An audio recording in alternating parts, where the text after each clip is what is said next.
Okay, so from Washington all the way to Wellington, you really can't escape this conversation, can you? All the chatter, the worries Yeah. about TikTok, Nope, it's everywhere. and specifically what it's doing with our data. That's Uh-huh. exactly what we're going to dig into today in this deep dive. Yeah, try and unpack it a bit. Exactly.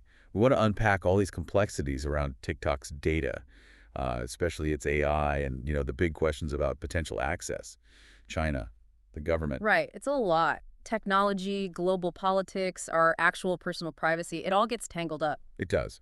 So we've got a couple of sources to guide us. One's a really interesting blog post by Kenton Patterson. He's a tech thinker over in New Zealand. Offers quite a, well, constructive view, I thought. Yeah, less fear-focused, more about collaboration and ethics. And the other source. Is an article called How Safe is My Online Privacy Using TikTok? Yeah. More practical, maybe. Gives a balanced look at the risks, but also, importantly, what we can actually do. Okay, good. So a mix of the big picture and the practical steps. Precisely.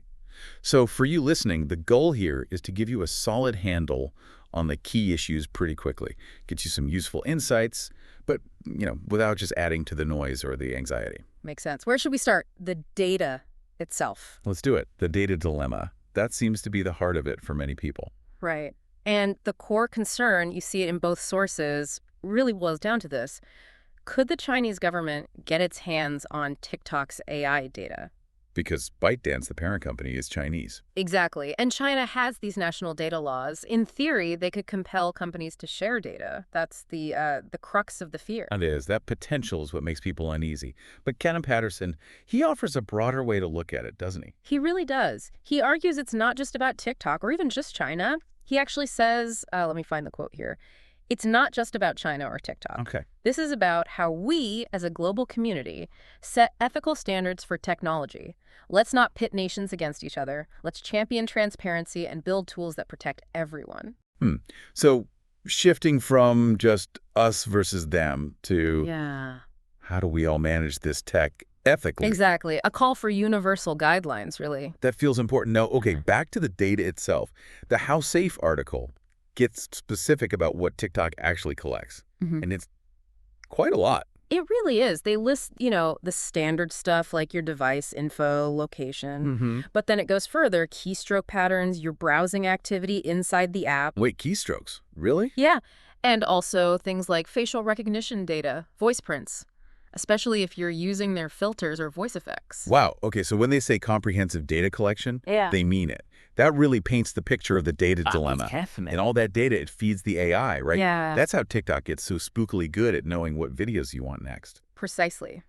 That AI is incredibly effective at personalizing the For You feed. It learns fast what you watch, what you like, what you skip. And the How Safe article points out, look, this is great for engagement, keeps you scrolling, but it can also feel pretty invasive, that uncanny accuracy. Why, how did it know? I know. Feeling. Yeah, definitely unsettling.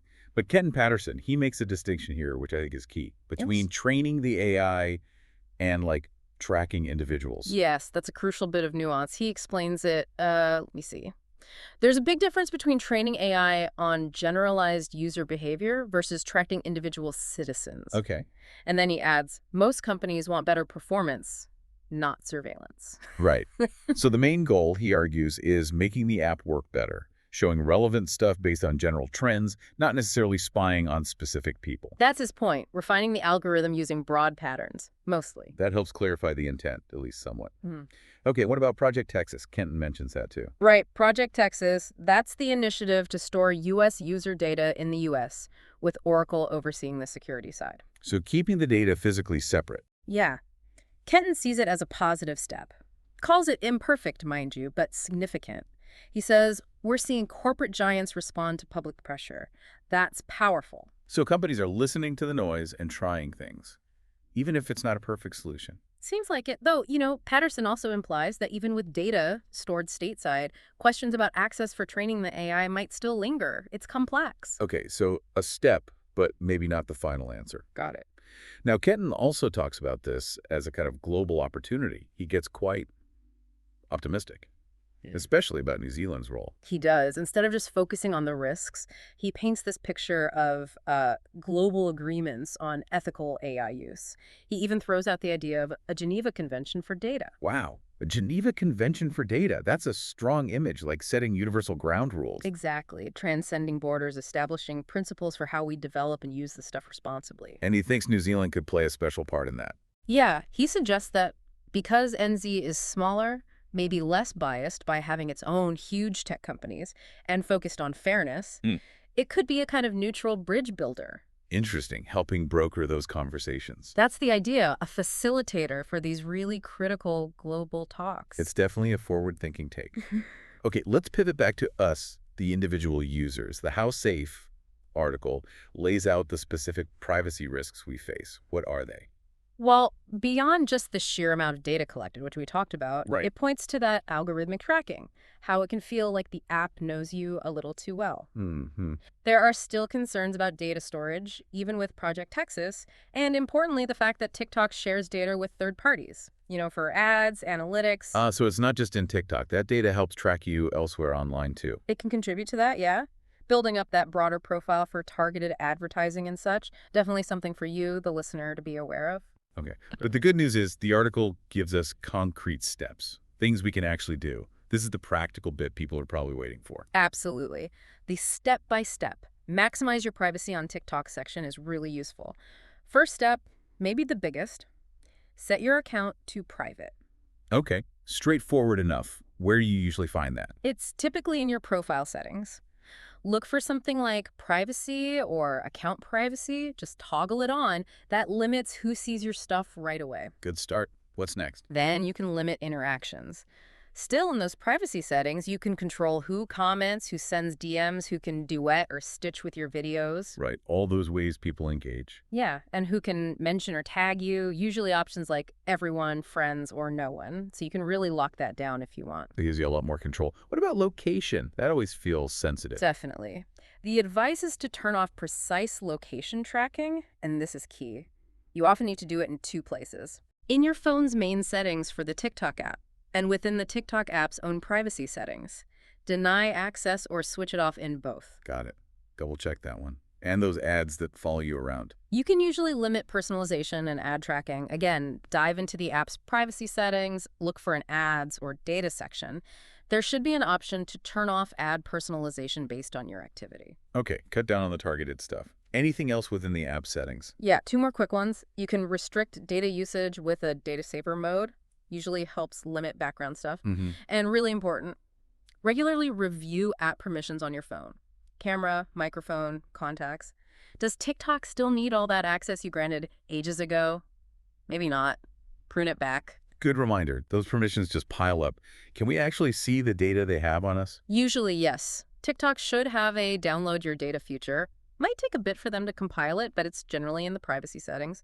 Lets you check your data activity. Good to know that's an option. What about just the profile itself, how we present ourselves? Right. The article suggests a minimalist profile. Maybe don't link other social accounts. Think twice about using your real name, real birthday, clearly identifiable photos. Keep the bio generic or even blank. Just give less away up front. Makes sense. And Yeah. keeping things tidy over time. Yeah. The last step is to regularly clean up your activity. Delete old videos you don't need online anymore. Clear your watch history, clear your search history in the app A setting. little digital spring cleaning. Oh. Okay. And there were a couple of bonus tips too. Yeah, quick ones. Consider using a secondary email for sign-up. Don't use your main Apple, Google, or Facebook login, as that can link even more data. Smart. And the other one is just about mindset. Use TikTok consciously. Remember that Kenton Patterson analogy. Treat TikTok like an open window, not a locked safe. I like that. Yeah. Enjoy it, but know what you're sharing and stay one step ahead. Think, would you put this on a public billboard? Be mindful. An open window, not a lock safe. That really Yeah. sticks. Good advice. Okay, let's circle back to Kenton Patterson's overall message just to kind of solidify his viewpoint. What were his main takeaways? Yes, summing up his main points, he definitely acknowledges the risks. AI, data access, they're real concerns. But, and this is key, he believes solutions are possible. Okay. He stresses transparency, local data controls like Project Texas, and public pressure says they're powerful forces for change. Right, that public pressure point. Exactly. He sees a real role for smaller, maybe more neutral nations like New Zealand in setting global tech standards. He wants an AI future that's ethical, human-centered, And ultimately, it's about building trust between nations, not just fear. So a much more hopeful, collaborative outlook overall. Definitely. Acknowledges the problems, but really focuses on the potential for positive change if we work together and demand better standards. Right. So we've covered a lot: the data, the AI, the global picture, and those really crucial, practical privacy steps you can take. If we boil it down, what's the main tension here? I think the core tension is this. You've got these amazing, innovative, super engaging platforms like TikTok, Yeah. and you're trying to balance that against these very valid, very real concerns about data privacy, security, especially in this globalized world we live in. How do you get the benefits without unacceptable risks? That's the balancing act. Hmm. And for you listening, what's maybe the most important thing to take away from all this today? I'd say it's the power of individual action. While the big picture stuff is complex, you actually have control over your own settings. Those steps we walked through, they make a real difference. Being mindful, adjusting your settings, that puts some power back in your hands. So don't feel helpless, basically. Take the steps you can. Exactly. And looking forward, where does someone like Kenton Patterson see the ultimate path? He really points towards global collaboration, doesn't he? And prioritizing ethics right from the start, and how we develop and use AI and handle data. Yeah, it's not just on one company or one country. It needs shared principles, working together towards something better for everyone. It's a positive vision. Okay, one final thought to leave everyone with. Canton used that metaphor: AI is a mirror, we decide what it reflects. Mm-hmm. Thinking about that, considering AI learns from our data, our behavior, Huh. what responsibility do you think individual users actually have in shaping that reflection when we use these huge global platforms? Mm. Something to chew on.